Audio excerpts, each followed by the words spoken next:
The bustling atmosphere of JFK International Airport was at its peak on a crisp autumn morning. Among the sea of travelers rushing to their destinations, a young woman stood out, not because she was trying to, but because she wasn't trying at all. Mei Lin, a 19-year-old engineering student from MIT, made her way through the crowd wearing simple blue jeans, a well-worn gray hoodie, and carrying a basic backpack that had seen better days. Her appearance was deliberate. Despite coming from immense privilege, Mei had always believed in blending in with her peers. The daughter of one of Asia's most influential tech moguls, she had grown up watching her father build his empire from scratch while maintaining his humility. Never let wealth change who you are, he would often tell her, a lesson she took to heart. As she approached the first-class counter, Mei quietly pulled out her ticket and passport. Around her, other first-class passengers stood in designer clothes and expensive accessories, their Louis Vuitton luggage gleaming under the airport's bright lights. A businessman in a tailored suit gave her a questioning look, probably wondering if she was in the wrong line. The flight attendant at the counter, Mrs. Reynolds, looked up from her computer with an expression that Mei had seen many times before, that mixture of doubt and dismissal that came with judging a book by its cover. Mrs. Reynolds was having a particularly stressful morning, dealing with delayed flights and demanding passengers. Now, seeing what she assumed was another confused economy passenger in the wrong line, her patience was wearing thin. "Economy check-in is over there, dear," Mrs. Reynolds said with a condescending smile, pointing to the much longer line without even glancing at Mei's ticket.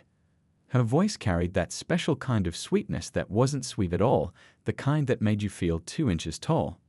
Mei took a deep breath. She'd been through this before, though it never got easier.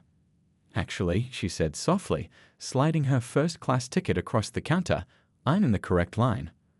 Her voice was gentle but clear, carrying none of the arrogance that might have come from someone else in her position. Mrs. Reynolds barely glanced at the ticket. "There must be some mistake," she announced loudly, drawing attention from nearby passengers. "This is the first-class check-in counter." She emphasized each word as if speaking to someone who didn't understand English well, despite Mei's perfect American accent. A small crowd was starting to gather, some people openly staring at the scene unfolding before them. Mei felt her cheeks burning, not from shame of who she was, but from the unnecessary attention. She'd always preferred staying under the radar, handling her own situations without pulling the "do you know who my father is" card. "I understand that," Mei replied, still maintaining her composure. "The ticket is correct. I'm booked in first class." She pulled out her passport, hoping to move the conversation along, aware of the growing line behind her. Mrs. Reynolds made a show of examining the ticket and passport, her perfectly manicured nails tapping impatiently on the counter. "And how exactly did you come by this ticket?" The implication in her tone was clear. She suspected something wasn't right about the situation. The question hung in the air, heavy with prejudice. Other passengers shifted uncomfortably, some filming discreetly with their phones, others pretending not to notice. It was becoming one of those moments that would likely end up on social media, another example of assumptions and bias in customer service. Mei stood there, contemplating her next move. She could easily end this by making one phone call, but something in her wanted to handle this differently. Her father had always taught her that true character shows in how you handle difficult situations. Still, as more people gathered and the whispers grew louder, she realized this might need to escalate beyond her usual quiet approach. Little did Mrs. Reynolds know, her snap judgment was about to turn into one of the most memorable lessons of her career. The next few minutes would not only change her perspective, but would also become a viral moment that would spark important conversations about prejudice and privilege across social media platforms. As Mei reached for her phone, she caught a glimpse of her reflection in the counter's glass surface. In it, she saw not just herself, but her father's daughter, someone who had been raised to handle such situations with grace and dignity. What happened next would prove that sometimes the most powerful statements come from the quietest people, and that dignity often speaks louder than demands. Mrs. Reynolds wasn't having it. Her years of experience at the airport had taught her to spot passengers who didn't belong in first class, or so she thought. The growing crowd of onlookers only seemed to fuel her determination to prove she was right. "Listen, young lady," she said, pushing the ticket back across the counter with one perfectly manicured finger. "I've been doing this job for 15 years. I know a first-class ticket when I see one, and I know when something doesn't add up." Her voice carried that special kind of authority that comes from years of dealing with difficult situations, though this time she was the one creating one. May felt her heart racing, but her face remained calm. She'd learned from her father that the loudest person in the room isn't always the one in control. Still, this was different from the usual subtle looks or whispered comments she usually dealt with. This was public, this was loud, and this was becoming impossible to ignore. A couple standing nearby exchanged uncomfortable glances. The woman whispered something to her husband, who shook his head disapprovingly, though it wasn't clear whether his disapproval was aimed at May or Mrs. Reynolds. A businessman in an expensive suit had stopped pretending to check his phone and was now openly watching the scene unfold. "I don't understand," May said, keeping her voice steady. "The ticket is valid. I have my passport and all necessary documentation. What seems to be the problem?" She knew exactly what the problem was. She just wanted Mrs. Reynolds to say it out loud. Mrs. Reynolds pursed her lips, glancing at May's worn hoodie and scuffed sneakers. "Well, for starters, this is a full-fare first-class ticket to Hong Kong. These tickets cost more than most people's monthly salary. And frankly," she paused, choosing her next words carefully, though not carefully enough, "you don't exactly fit the profile of our typical first-class passengers." A few gasps came from the growing audience. Someone in the back muttered, "Is she serious?" Another person had their phone out, recording the entire exchange. Mai could already imagine the social media headlines. "Airport staff discriminates against young Asian passenger." The air grew thick with tension. A younger flight attendant behind the counter shifted uncomfortably, clearly wanting to intervene but unsure how. She kept glancing between May and Mrs. Reynolds, probably wondering if she should call a supervisor. "And what exactly is the profile of a first-class passenger?" May asked quietly. The question hung in the air like a challenge, though her tone remained respectful. She'd been raised to stand her ground without losing her dignity. Mrs. Reynolds faltered for a moment, realizing she might have said too much. But rather than backing down, she doubled down. "Well, our first-class passengers typically present themselves more professionally." She gestured vaguely at May's casual attire. "And they usually don't need to be told which line to stand in." The younger flight attendant finally spoke up. "Mrs. Reynolds, maybe we should." No, Mrs. Reynolds cut her off. "I've seen all sorts of scams in my time here. Stolen credit cards, forged tickets, you name it." She turned back to May. "I'm going to need you to step aside while I verify this ticket. And if you don't want to wait, the economy check-in is right over there." She pointed again to the longer line, this time with an air of finality.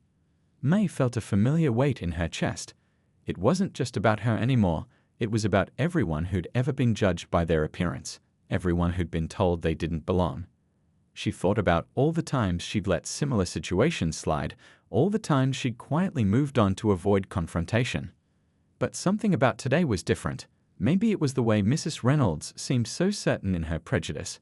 Maybe it was the crowd of witnesses, some sympathetic, others just waiting to see what would happen next. Or maybe it was simply time to stand up, not just for herself, but for everyone who'd ever been in her position. Reaching into her pocket, May pulled out her phone. "You're right about one thing, Mrs. Reynolds," she said calmly. "This situation does need to be verified." She began dialing a number she rarely used, one that could end this situation in seconds. The younger flight attendant must have sensed something shifting in the air. She quickly stepped forward. "Ma'am, maybe we should call a supervisor." But Mrs. Reynolds wasn't finished. "Go ahead, call whoever you want. I've been doing this job long enough to know when something isn't right. And this?" She tapped May's ticket with her finger. "This isn't right." As Mai held the phone to her ear, waiting for the call to connect, she caught sight of more phones being raised in the crowd. The next few minutes would teach everyone present a valuable lesson about appearances, assumptions, and the cost of prejudice. And somewhere in Hong Kong, a very powerful man was about to receive a very interesting phone call from his daughter. The phone rang 3 times before a familiar voice answered in Mandarin. "Baba," May said softly, switching from English to her father's preferred language. The crowd around her grew quieter, straining to understand what was happening. Mrs. Reynolds crossed her arms, tapping her foot impatiently as if this was just another delay in her busy morning. "There's a situation at the airport," Mai continued in Mandarin, her voice steady despite the tension. She could feel Mrs. Reynolds' eyes boring into her, probably assuming this was just a show to buy time. Behind the counter, the younger flight attendant was frantically typing something into her computer, perhaps finally doing the verification that should have been done from the start. On the other end of the line, Mr. Chen listened quietly as his daughter explained the situation. He rarely received calls from May about problems. She had always been fiercely independent, handling her own challenges since she was young. The fact that she was calling now told him everything he needed to know about the severity of the situation. "They're saying there must be a mistake with my ticket," May explained, watching Mrs. Reynolds' expression grow more annoyed with each passing second. "The flight attendant doesn't believe I belong in first class." She kept her voice low, but several nearby passengers who understood Mandarin widened their eyes, clearly realizing what was about to unfold. A businessman who had been watching the scene unfold checked his watch and muttered something about just letting her board. Others in the crowd were less patient, their phones still recording, waiting for what would happen next. The story was already spreading on social media, with nearby passengers live tweeting the incident. No, you don't need to," Mai started to say, but she could hear her father was already calling his assistant on another line.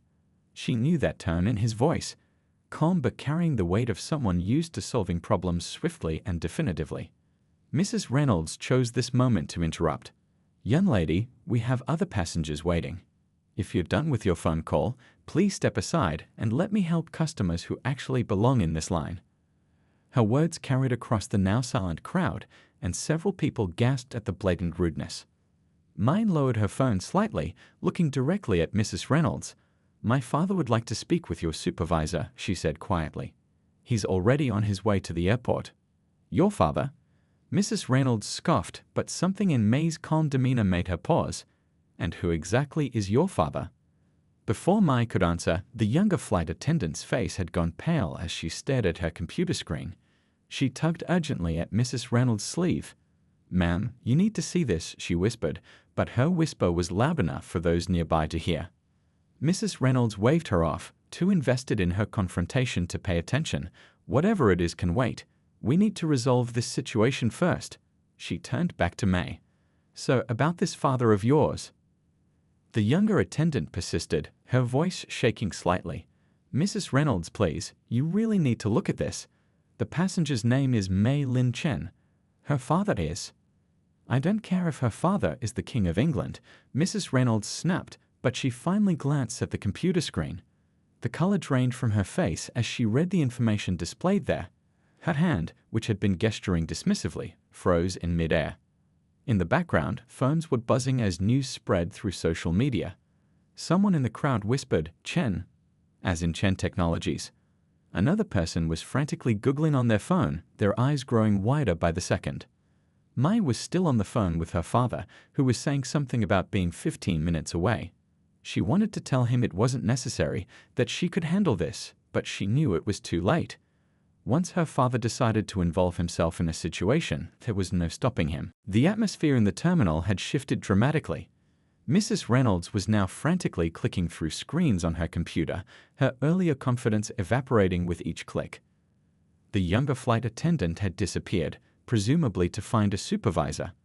And the crowd, which had been mostly sympathetic to Mai before, was now buzzing with excitement about what was about to happen. "I'll see you soon, bye-bye," May said finally, ending the call. She looked at Mrs. Reynolds, who was now typing furiously into her computer, probably trying to document everything before her supervisor arrived. "My father will be here in about 15 minutes. He'd like to discuss your airline's policy on passenger profiling." The words hung in the air like a quiet thunderclap. Everyone present knew they were about to witness something extraordinary.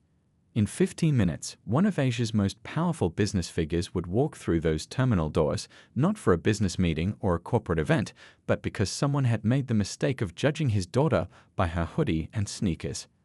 As Mai stood there, waiting, she couldn't help but think about how this situation had escalated beyond a simple ticket verification. It had become something bigger. A moment that would probably end up being discussed in corporate training sessions about bias and customer service. And somewhere in the terminal, a supervisor was about to have a very interesting morning. The 15 minutes that followed Me's phone call felt like the longest of Mrs. Reynolds' career. The terminal had transformed into an impromptu stage, with more spectators gathering as word spread about what was about to happen. The younger flight attendant had returned with not just one supervisor, but 3, all of them huddled behind the counter speaking in urgent whispers. Mrs. Reynolds had switched from defensive to panicked, frantically straightening her uniform and repeatedly checking her name tag. Her earlier confidence had evaporated like morning dew under a harsh sun. The computer screen in front of her still displayed Me's passenger information, including details that had turned this routine morning into what would likely become a viral sensation. "Maybe we should move this to a private area," one of the supervisors suggested, eyeing the growing crowd. But before anyone could act on that suggestion, a subtle shift in the terminal's atmosphere signaled that it was too late. The first sign was the security detail. 4 professionally dressed men wearing earpieces, moving with quiet efficiency through the terminal. They didn't run or shout. They didn't need to. The crowd parted naturally before them, like waves splitting before the bow of a ship. And then Mr. Chen appeared. He wasn't what most of the onlookers expected. No flashy suit, no entourage of assistants clutching tablets and phones. Instead, he wore a simple black turtleneck and dark slacks, an outfit that probably cost more than a month's salary but looked deceptively understated. His presence, however, filled the terminal with an energy that had nothing to do with clothes or accessories. The man who had built Chen Technologies from a small startup into a global empire walked with the quiet confidence of someone who had nothing to prove. His face showed no anger, which somehow made his approach even more intimidating. Behind him, 2 more men carried luxury garment bags, a detail that wouldn't make sense until later. "Baba," May said softly as he approached, bowing slightly out of respect. The crowd watched in fascination as this simple gesture transformed the atmosphere. Here was the young woman in the hoodie who had been treated like an unwelcome intruder, showing perfect filial respect to one of Asia's most powerful business figures. Mr. Chen placed a gentle hand on his daughter's shoulder before turning to face the counter. The supervisors straightened their backs automatically, while Mrs. Reynolds seemed to shrink behind her computer screen. "Good morning," Mr. Chen said in perfect English, his voice carrying easily across the now silent terminal. "I understand there was some confusion about my daughter's ticket." The question was posed politely, but everyone present could feel the weight behind it. The head supervisor stepped forward, already sweating despite the terminal's air conditioning. "Mr. Chen, sir, we are so terribly sorry for this misunderstanding. I assure you that this does not reflect our airline's values or policies." Mr. Chen nodded thoughtfully, as if considering a business proposal. "Interesting. Then perhaps you can explain why my daughter, who holds a valid first-class ticket, was repeatedly told she didn't belong here." He gestured to one of the men behind him, who stepped forward with a tablet, already playing a video of the earlier confrontation. Apparently, someone had already uploaded it online. Mrs. Reynolds looked like she wanted to disappear into her chair. The video played clearly, showing her earlier comments about typical first-class passengers and people who don't belong. "Sir," the supervisor began, "we will of course conduct a full investigation." "No need," Mr. Chen interrupted smoothly. "I witnessed enough through my daughter's phone call." He turned to address the gathered crowd, many of whom were still recording. "You see, my daughter chooses to dress simply. She takes public transportation. She waits in lines. These were not my choices for her. They were hers. And I'm proud of her for them." The terminal was so quiet you could hear the distant announcements from other gates. Mr. Chen continued, his voice carrying a hint of sadness rather than anger. "But today, she was judged for these choices.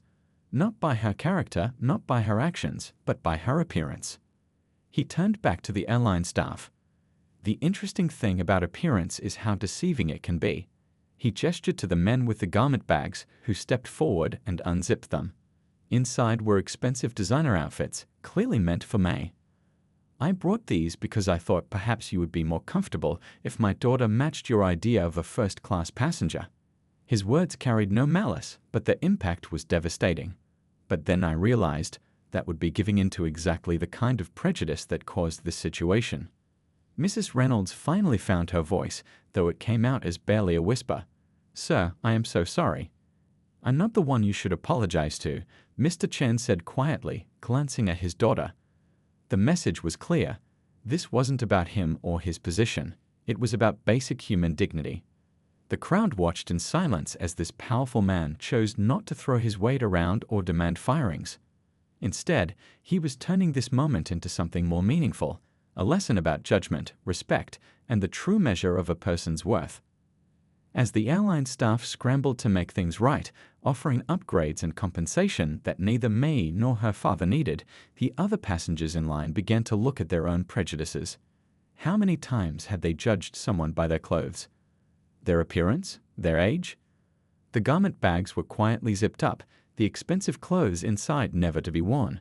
They had served their purpose, not as actual outfits, but as powerful symbols of the choices we make and the assumptions we carry. The airline's corporate office kicked into high gear once they realized who was standing in their terminal. Within minutes, the regional director was on her way, having cut short a meeting across town. But Mr. Chen wasn't interested in creating a corporate circus. He had something else in mind. "Please," he said to the gathering of increasingly nervous airline executives, "let's move this conversation somewhere more private."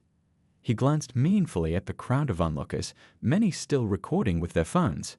The head supervisor quickly led them to a nearby VIP lounge, which was promptly cleared of other passengers. Inside the lounge, with its soft lighting and comfortable seating, the atmosphere shifted. Mrs. Reynolds stood near the door, looking like she wanted to blend into the wallpaper. The younger flight attendant who had tried to intervene earlier was there too, fidgeting with her uniform sleeve. "First," Mr. Chen said once everyone was seated, "I want to be clear about something." He looked directly at Mrs. Reynolds, who seemed to shrink even further. "I'm not here to demand anyone's job." The relief in the room was almost palpable, though it was short-lived. "However," he continued, "what happened today reveals a deeper problem that needs addressing." He turned to May, who had been quiet throughout all of this. "Would you like to share your perspective?" May straightened in her chair, looking around the room. When she spoke, her voice was clear and thoughtful. "This isn't the first time something like this has happened to me," she began. "It's just the first time I called my father about it." The airline executives exchanged uncomfortable glances. One of them, a woman in her 50s, was taking rapid notes.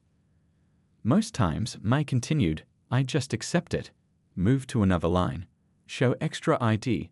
Explain myself over and over. But today," she paused, looking at Mrs. Reynolds, "today made me think about all the other people who get judged this way. People who don't have a powerful parent to call." The younger flight attendant suddenly spoke up, her voice shaking slightly. "I tried to check the passenger manifest earlier," she said. "When I saw who you were, I tried to tell Mrs. Reynolds, but," she trailed off, looking at her hands. "But by then, the damage was done," Mr. Chen finished for her. And that's exactly the problem. Someone's worth shouldn't be determined by their name in a computer system. The regional director, who had arrived breathless moments earlier, leaned forward. "Mr. Chen, I assure you we take these matters very seriously. We can offer you and your daughter complimentary upgrades for future flights, access to our premium lounges worldwide." Mr. Chen held up a hand, stopping her mid-sentence. "That's not why we're here," he said firmly. "I don't want special treatment. I want change." He reached into his pocket and pulled out a business card, sliding it across the table. "This is the contact information for our corporate training division at Chen Technologies. We've developed comprehensive programs about unconscious bias and customer service." The executives looked at the card as if it might bite them. Mr. Chen continued, "I'm not selling you anything. We're offering these resources free of charge. Consider it an investment in preventing situations like this in the future." Mrs. Reynolds, who had been silent all this time, finally found her voice. "I've been doing this job for 15 years, she said quietly. Everyone turned to look at her. "I thought I knew how to spot trouble. I thought," she stopped, swallowing hard. "I was wrong. I was so wrong." May stood up and did something that surprised everyone in the room. She walked over to Mrs. Reynolds and handed her a tissue. "We all make assumptions," she said gently. The important thing is what we learn from them. The gesture wasn't lost on anyone present. Here was the young woman who had been humiliated earlier, showing compassion to the person who had humiliated her. The younger flight attendant wiped tears from her eyes. Mr. Chen watched this interaction with visible pride. "This is what I propose," he said, addressing the room. "Rather than punitive measures, let's focus on education. I want every staff member in this airport to go through proper training about bias and prejudice. Not just a 1-hour seminar, but real, comprehensive training." The regional director nodded eagerly, probably relieved that this situation wasn't turning into a PR nightmare. "We can start implementing that immediately." And Mr. Chen added, "I want regular follow-up assessments. This isn't about checking a box, it's about creating real change." As the executives huddled together, discussing logistics and implementation, May caught her father's eye and smiled slightly. This was why she'd called him, not to punish anyone, but because she knew he would turn this incident into an opportunity for positive change. The meeting concluded with handshakes and bows, with Mrs. Reynolds personally apologizing to both May and her father. As they prepared to leave the lounge, the younger flight attendant stepped forward one last time. "Thank you," she said to May, "for showing us that the real measure of class has nothing to do with what you're wearing." It was a simple statement, but it captured the essence of what had happened that morning. As father and daughter finally made their way to the first-class lounge, the atmosphere in the terminal had changed. Something valuable had been learned, not just by the airline staff, but by everyone who had witnessed the incident. By the time May's flight was ready to board, the morning's events had already taken on a life of their own. Videos of the incident were spreading across social media platforms, with hashtags like #Don'tJudgeYourBeAppearance and #FirstClassLesson trending worldwide. But what happened next would prove even more powerful than the viral moment itself. The airline's corporate headquarters was flooded with messages, not just complaints about the incident, but stories from other passengers who had faced similar treatment. People began sharing their own experiences of being judged by their appearance, age, or clothing choices. What had started as one confrontation at JFK was quickly becoming a movement. In the first-class lounge, May sat with her father, both still in their simple clothing, sipping green tea. Other passengers sneaked glances at them, some recognizing them from the videos that were now circulating online. A group of young travelers nearby were actively discussing the incident, unaware that its main characters were within earshot. "Did you see how she handled it, though?" One young woman whispered to her friends.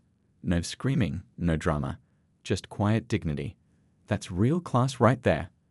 Mr. Chen smiled at his daughter over his teacup. "They're right, you know," he said softly in Mandarin. "You handled it perfectly." Maid shook her head slightly. "I called you for help. That's not exactly handling it myself." "Sometimes," her father replied, "knowing when to ask for help is its own kind of strength, and look what came from it." He gestured to his tablet, where news alerts were still popping up. The airline had just released an official statement announcing a complete overhaul of their customer service training program. They were partnering with Chen Technologies to develop new protocols for staff training, focusing on eliminating bias and promoting inclusive service.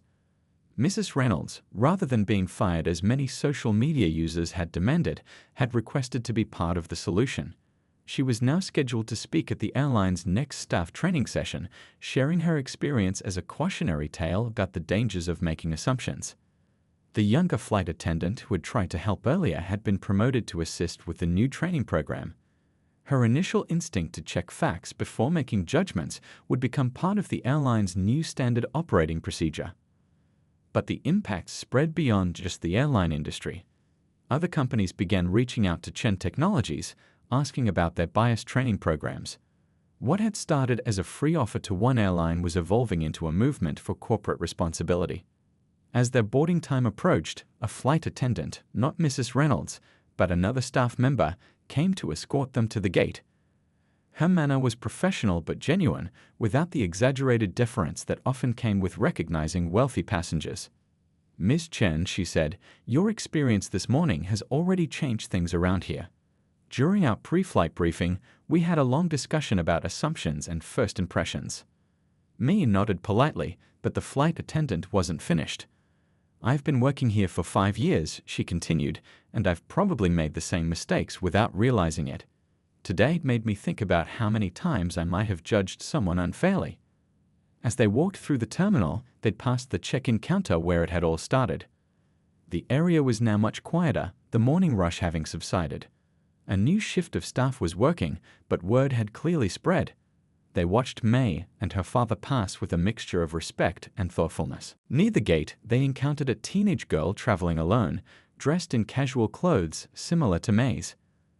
The gate agent checking her ticket did so with careful attention, making eye contact and smiling warmly. It was a small change, but a significant one. "Look," Mr. Chen said quietly to his daughter, nodding toward the interaction. "It's already beginning." As they prepared to board, May's phone buzzed with a message. It was from her university roommate, sending a link to one of the viral videos with the message, "Is this why you always dress so simply? You're literally teaching the world not to judge a book by its cover." May showed the message to her father, who chuckled.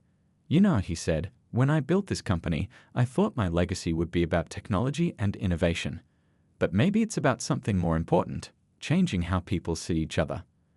The boarding call came over the speakers, and as they stood to walk to the gate, several passengers who had witnessed the morning's events nodded respectfully. They weren't bowing to wealth or status now, but to something more valuable, the quiet dignity with which father and daughter had turned a moment of prejudice into an opportunity for change. A young business student in the boarding line was excitedly telling his friend how Mr. Chen had handled the situation. "That's real leadership," he said. "Anyone can throw their weight around when they have power. But using that power to create positive change, that's something else entirely."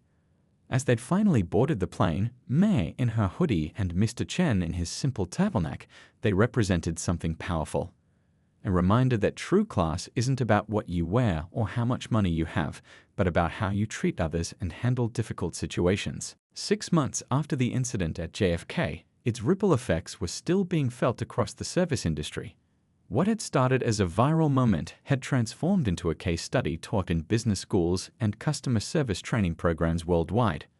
But the real story wasn't in the corporate boardrooms, it was in the small, daily interactions happening in airports, hotels, and stores across the globe. Back at JFK, Mrs. Reynolds stood before a room full of new airline employees, sharing her story. Her voice was steady now, confident in a different way than before. "I thought I knew what a first-class passenger looked like," she told them, "until the day I learned that class has nothing to do with appearance." The training room was packed, with staff from various airlines attending voluntarily. In the back, the younger flight attendant who had tried to intervene that day now helped coordinate these sessions. The airline had promoted her to head their new customer relations training program. "Every day," Mrs. Reynolds continued, "someone walks up to my counter wearing simple clothes, carrying a basic bag. And every day, I remember Mai Chen and her father. I remember how they chose education over punishment, understanding over anger." She clicked to the next slide, showing statistics from the airline's customer satisfaction surveys. The numbers had improved dramatically since implementing the new training program. But more importantly, the personal stories shared by passengers had changed.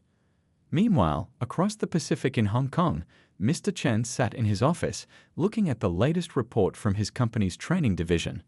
What had started as a free offering to one airline had evolved into something much bigger. Companies worldwide were now implementing their bias awareness programs, creating a ripple effect of positive change. His phone buzzed with a message from May, now in her final year at university. She had attached a photo of a newspaper article about a luxury store that had recently changed its employee training policies after a similar incident. "Look familiar?" her message read. Mr. Chen smiled, remembering how his daughter's simple choice to dress casually had sparked such widespread change. He picked up his office phone and dialed his assistant. "Schedule a meeting with the board," he said. "I want to make our training programs accessible to small businesses too, not just corporations." Back in America, May sat in her university's business ethics class, trying not to smile as her professor pulled up a familiar video. "Today," the professor announced, "we're going to discuss a case study that changed corporate training policies across multiple industries." The screen showed security footage from that morning at JFK, now used as teaching material. May watched her past self standing calmly at the counter, dressed in the same kind of hoodie she still wore to class every day. After class, a classmate approached her. "I never knew that was you," she said. "You know, my mom owns a small boutique, and after watching this case study, she completely changed how she trains her staff." That evening, May received an unexpected email. It was from a high school student who had recognized her from the video. The student shared how watching that incident had given her courage to stay true to herself, despite pressures to change her appearance to fit others' expectations. "Your story taught me that dignity isn't about what you wear," the student wrote. "It's about how you carry yourself and treat others." In the airline industry, things had changed noticeably. The first-class look stereotype was fading. Flight attendants were being trained to focus on ticket information rather than passenger appearance. Some airlines had even started featuring diverse images in their first-class marketing materials, showing passengers of various ages and styles. Mrs. Reynolds, who had feared losing her job that day, had instead found a new purpose. She now traveled to different airports, sharing her experience as part of their training programs. "That day changed me," she would tell her audiences. "It made me realize that our quick judgments can either build walls or open doors." The younger flight attendant who had tried to help had developed a verify first, assume nothing protocol that was being adopted by airlines worldwide.